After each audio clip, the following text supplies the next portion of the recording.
Hello students, मैं साक्षी सोनी।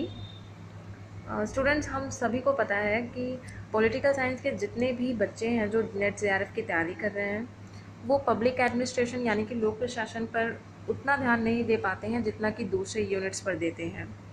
तो इसलिए हम सबसे पहले जिस यूनिट को पढ़ेंगे वो पब्लिक एडमिनिस्ट्रेशन है, यानी कि लोक प्रशासन है।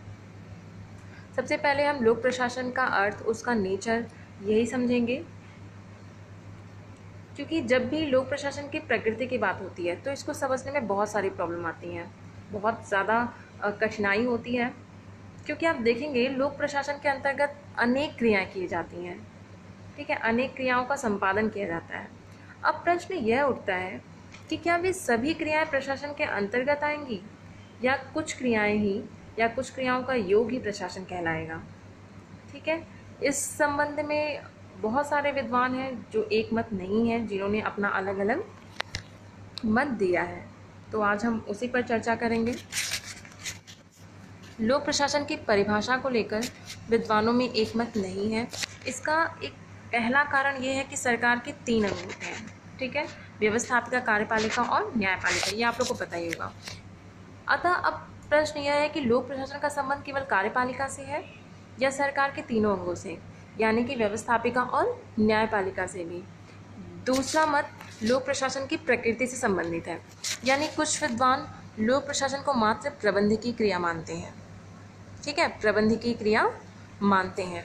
तो कुछ प्रशासन के समस्त क्रियाओं का समावेश मानते हैं, यानी कुछ विद्वानों का कहना है कि प्रशासन के अंतर्गत सिर्फ प्रबंधकारी क्रिया ही आएंगी, और कुछ विद्वानों का कहना है कि प्रशासन के अंतर्गत संपादित किए जाने वाले समस्त कार्य आएंगे, जैसे कि प्रबंधकीय, तकनीकी और लिपिकीय, शारीरिक, जितने भी होते हैं।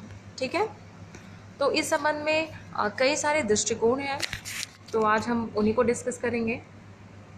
पहला जो दृष्टिकोण है, एकीकृत या समग्र दृष्टिकोण। इसके समर्थक हैं L D. White, Pfiffner, Dimock and F M. Marx. ये काफ़ी इंपॉर्टेंट है एग्जाम के पॉइंट ऑफ व्यू से, आप इसको नोट कर लीजिएगा। ये सीधा सीधा क्वेश्चन भी पूछा जाता है, पूछा गया भी है। ठीक है, इनका मानना है कि सार्वजनिक नीति से संबंधित जितने भी कार्य, ठीक है, इनका मानना है सार्वजनिक नीति से संबंधित जितने भी कार्य संपादित किए जा रहे हैं, उन सब कार्यों का योग क्या है? प्रशासन।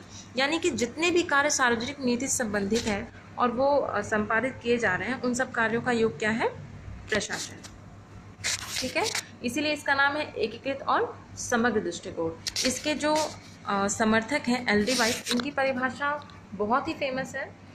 उसको हम सुन लेते हैं, आप सुन लीजिए उसको, कि लोक प्रशासन उन सभी कृत्यों से मिलकर बना है जिनका प्रयोजन लोक नीति को पूरा करना या उसे लागू करना है। इससे खुद समझ में आ रहा है इनकी परिभाषा से कि बहुत सारे क्षेत्रों के विशेष कार्य ऑटोमेटिक ही ऐड कर रहे हैं लोक प्रशासन के कार्यों में, है ना। इन्होंने कहा ना कि लोक प्रशासन में उन सभी कार्यों से, लोक प्रशासन उन सभी कृत्यों से मिलकर बना है जिनका प्रयोजन लोक नीति को पूरा करना या उसे लागू करना है। ठीक, नेक्स्ट जो दृष्टिकोण है वो है प्रबंधकीय दृष्टिकोण। प्रबंधकीय दृष्टिकोण, इसके समर्थक हैं हर्बर्ट साइमन, स्मिथ बर्ग। ठीक है, इनके अनुसार केवल उन व्यक्तियों का कार्य प्रशासन है जो संगठन में प्रबंधकीय कार्य को करते हैं। ठीक है, जो संगठन में केवल प्रबंधकीय कार्य को कर रहे हैं वे क्या है? प्रशासक है। ठीक, तीसरा जो दृष्टिकोण है वो है आधुनिक दृष्टिकोण। इसके समर्थक हैं जॉन पीटर, ग्लैडन, डिमॉक। चूँकि इसके नाम से ही समझ में आ रहा है कि ये आधुनिक दृष्टिकोण है, तो ऐसे ही हम समझ सकते हैं कि इन विद्वानों के अनुसार जब भी परिस्थितियां बदलेंगी तो प्रशासन की प्रकृति, उसका क्षेत्र, उसके कार्य करने का तरीका, उसकी भूमिका सब बदलेगा। ठीक है, जब परिस्थितियां बदलती हैं तो प्रशासन की प्रकृति, क्षेत्र ऑटोमेटिक बदल जाता है। तो ये तीनों आपको थोड़ा थोड़ा मैंने अभी बताया, अब हम इसको थोड़ा ब्रॉड में डिस्कस करते हैं। एकीकृत दृष्टिकोण या समग्र दृष्टिकोण, प्रबंधात्मक दृष्टिकोण और आधुनिक दृष्टिकोण। इन दोनों को हम थोड़ा अच्छे से समझेंगे क्योंकि इनको क्लासिफिकेशन यानी इनको समझना बहुत इम्पॉर्टेंट है। ठीक है।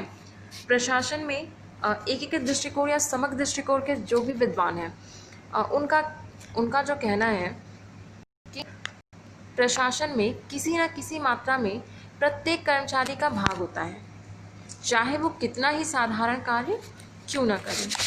ठीक है। प्रशासन की मात्रा में अंतर होता है, उसके प्रकार में नहीं। ध्यान से समझने की कोशिश करिएगा। एकीकृत दृष्टिकोण के समर्थकों का कहना है कि प्रशासन में किसी न किसी मात्रा में प्रत्येक कर्मचारी का भाग होता है, चाहे वो कितना ही साधारण कार्य क्यों ना करे। जैसे आप समझ सकते हैं कि किसी भी उद्यम में उच्च कोटि के प्रबंधकों से लेकर के मध्यम स्तर के जितने भी अधिकारी हैं, निम्न स्तर के चौकीदार, संदेश वाहक, सफाई कर्मचारी, सब के सब क्या है, प्रशासन के अंग हैं। ठीक है। क्यों? क्योंकि प्रशासन करने की मात्रा में अंतर होता है, प्रकार में नहीं। ठीक है। दूसरा जो इम्पोर्टेंट पॉइंट है वो है विषय वस्तु के आधार पर लोक प्रशासन एवं निजी प्रशासन में अंतर मानते हैं। यानी कि एकीकृत दृष्टिकोण या समग्र दृष्टिकोण के समर्थक लोक प्रशासन एवं निजी प्रशासन में अंतर मानते हैं। ठीक है। तो ये मेन पॉइंट्स था कि एकीकृत दृष्टिकोण के विद्वान क्या कहते हैं। अब आते हैं कि प्रबंधकीय दृष्टिकोण के समर्थकों का मानना क्या है, मुख्य बातें क्या है। ठीक है। तो इनका जो पहला पॉइंट है वो ये है कि जो प्रशासन की क्रियाएं एवं तकनीकी जानता है वो वही क्या है, प्रशासक है। ठीक है। इनके नाम से ही समझ में आ रहा है ना कि प्रबंधकीय दृष्टिकोण यानी जो प्रशासन की क्रियाएं तकनीकी जान रहा है वही प्रशासक है। जो प्रबंधन जो मैनेजमेंट देख रहा है वही क्या है, प्रशासक है। दूसरा पॉइंट है कि संगठन में उच्च स्तरीय नीति निर्माण या उसके क्रियान्वयन से संबंधित व्यक्ति ही प्रशासक है। देखिए ध्यान दीजिएगा, उच्च स्तरीय नीति निर्माण यानी जो ऊंचे स्तर के अधिकारीगण हैं वो लोग क्या हैं, जो क्रियान्वित कर रहे हैं वही क्या है, प्रशासक हैं। लिपि या सहकर्मचारी इसके प्रशासन के अंग इनके अनुसार नहीं माने जाते। ठीक है। तीसरा पॉइंट है कि प्रबंधकीय दृष्टिकोण के आधार पर लोक प्रशासन एवं निजी प्रशासन में अंतर नहीं मानते हैं। यानी इस दृष्टिकोण के विद्वान लोक प्रशासन एवं निजी प्रशासन में किसी भी प्रकार का अंतर नहीं मानते हैं। अब हम आते हैं आधुनिक दृष्टिकोण। ठीक है। आधुनिक दृष्टिकोण की जो मुख्य बातें हैं वो सबसे पहला तो ये कि ये दोनों दृष्टिकोणों का क्या करता है, समन्वय करता है, यानी दोनों दृष्टिकोणों का मिला जुला रूप है। इसके अनुसार प्रशासन एक गतिशील प्रक्रिया है। क्यों? क्योंकि आपने आगे देखा था ना कि बदलती हुई परिस्थिति के अनुसार क्या होता है, प्रशासन की भूमिका भी, उनकी प्रकृति भी बदल जाती है। तो थर्ड पॉइंट भी यही है कि प्रशासन को बदलती हुई परिस्थिति के अनुसार आधुनिक संदर्भ में देखा जाना चाहिए। ठीक है। तो मुझे लगता है कि आज आप लोग को लोक प्रशासन की प्रकृति के विषय में जो भी कन्फ्यूज़न रहा होगा वो दूर हुआ होगा। ये लूथर गुलिक की कुछ की परिभाषा है जो मुझे काफ़ी अच्छी लगती है, मुझे इम्पॉर्टेंट भी लगता है कि ये आ सकता है एग्ज़ाम में, तो आप इसको देख सकते हैं। वैसे ये प्रबंधकीय दृष्टिकोण के लिए भी है। देखिए लूथर गुलिक कहते हैं कि प्रशासन का कार्य काम करवाना है। ठीक है।